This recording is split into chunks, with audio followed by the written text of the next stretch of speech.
Partner যদি তোমার সাথে এমন বিহেভ করে তাহলে বুঝে নিও সে তোমার থেকে পিছু হাঁটতে চাইতেছে।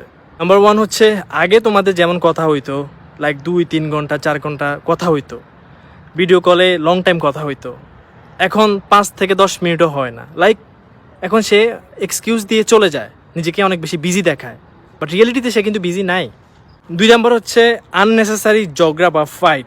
যেই সাবজেক্টের কোনো লজিকে নাই ওইটা নিয়ে তোমার সাথে ঝগড়া করবে, আর তোমার যদি ফার্স্ট সে জেনে থাকে ওইটা নিয়ে তোমাকে খোটা দিবে। 3 নাম্বার হচ্ছে তুমি তার যতই ভালো ট্রিট করো না কেন সে তোমার কথায় বিরক্ত হবে আর তোমার মন রক্ষার্থে 5-10 মিনিট কথা বলবে, তারপর আবার এক্সকিউজ দিয়ে তোমার থেকে চলে যাবে। 4 নাম্বার হচ্ছে তোমার এমন ফিল হবে যে সবসময় কিছু না কিছু সে তোমার থেকে লুকাইতেছে, আর তোমার গাট ফিলিংস এটা হবে যে হয়তো সে তোমার সাথে চিট করতেছে।